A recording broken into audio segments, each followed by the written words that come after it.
Hey, this is John. And I'm Tim. And we are looking at the comment section of a new video called Royal Priests of Eden. It's in our theme series called the Royal Priest series.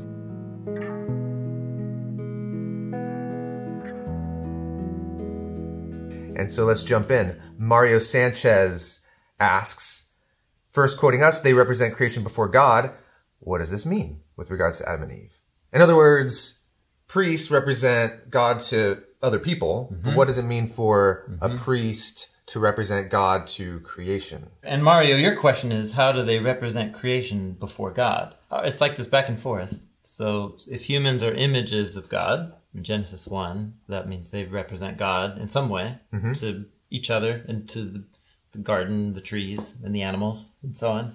It's a very abstract idea. Well, remember, the job description given right after they're called the image is, and let them have authority, or let them rule and oversee.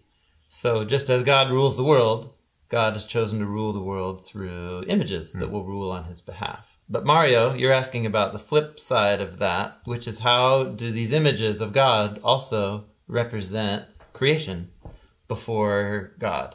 So how do you represent a deer before God, or a tree before God? Well, part of it is that in the second narrative, in the Garden of Eden narrative, the humans are made of the dirt plus divine breath, and just like the creatures come out of the dirt. And so the humans they're dirt creatures. They are created. They are creation.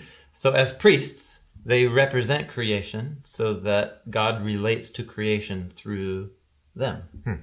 At least that's the ideal setup. Okay. So take what you know about priests in the rest of the Bible, the way the priests of Israel represent all of the people. In the same way, Adam and Eve are to represent and relate to God on behalf of all creation. I think that's the idea.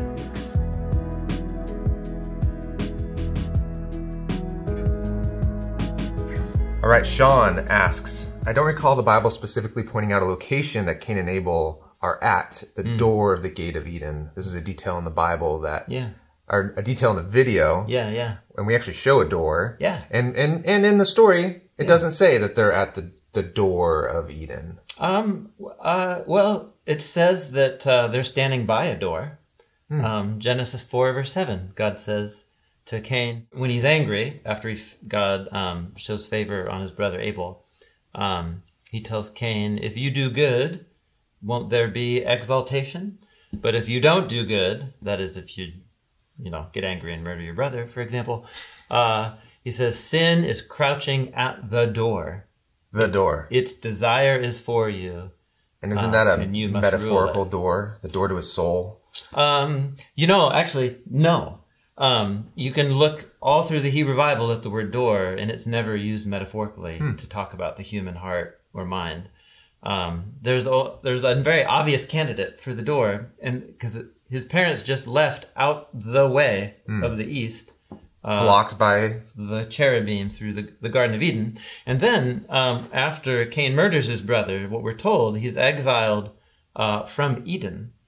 So what we know is, because remember, the garden is not all of Eden. What we're told is that there's Eden, a land called Eden, which means delight, and then there's a garden in Eden.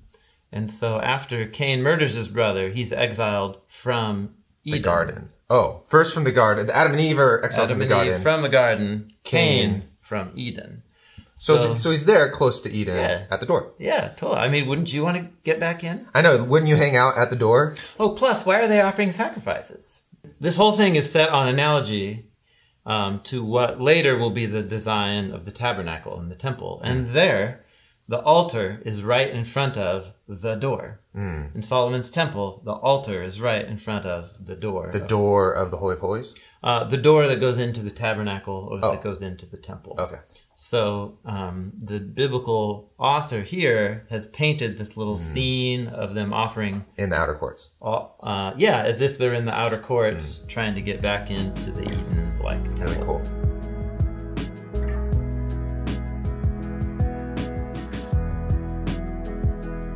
Yeah. Speaking of these sacrifices, N7111 says they're... That's a great name. Is it? It's a great name. Sure. Yeah, N7111. I like it. There are many interpretations of why it happened, I want to ask you guys what you think the reason is. Why did God favor Abel's offering over Cain's? Yeah, that's a great question. I mean, clearly, if the narrator wanted to be more clear, they would have. So there must be some reason for the ambiguity. There are little details, though. For example, both brothers are bringing offerings, and they're both offerings that you would think to bring if you had read the book of Leviticus.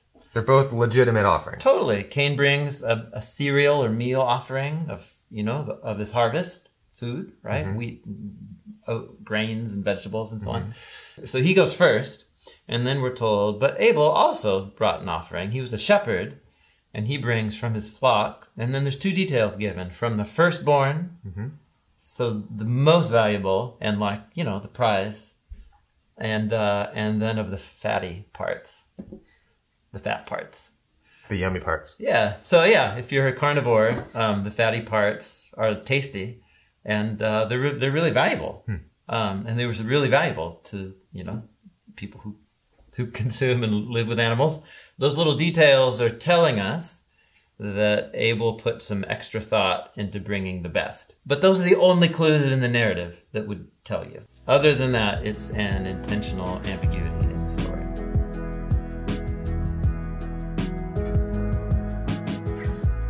Jesse Lazo.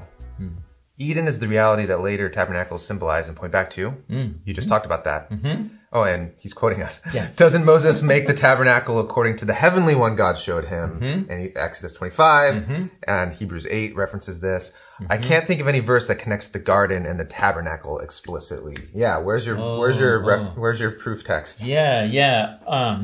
Instead of thinking it in terms of what's the one sentence in the Bible that says it, you need to think of how biblical authors work in terms of patterns and repeated language. So when you leave Eden, when Adam and Eve leave Eden and go out into the realm of death, they lose this chance to be in proximity to God and have eternal life.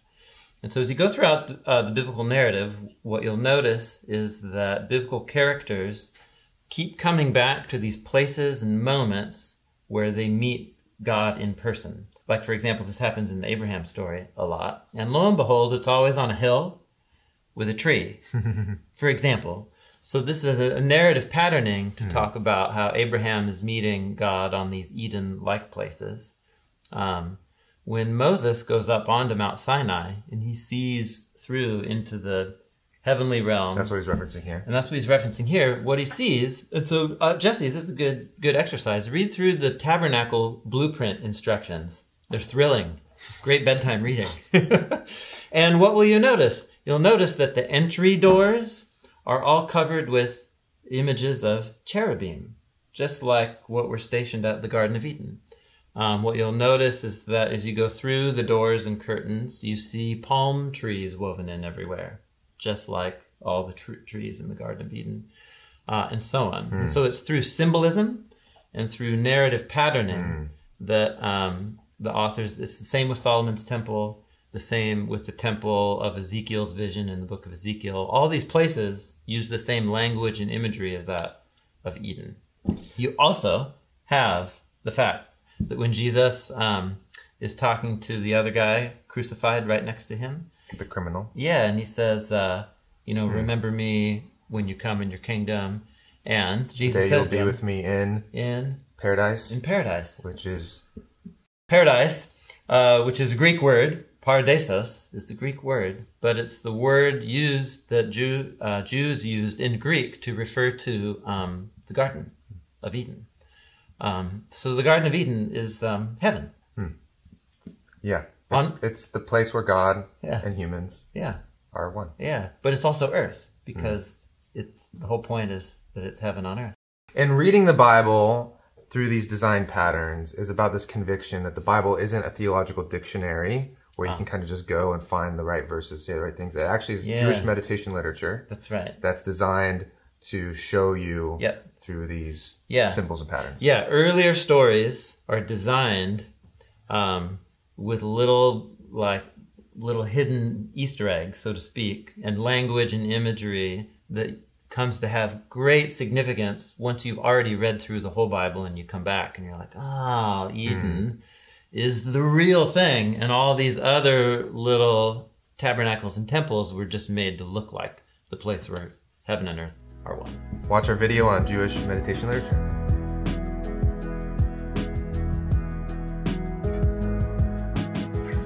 Okay, that's it for comments on the first episode in our series, The Royal Priest. Thanks for interacting with this video and hope you enjoyed it.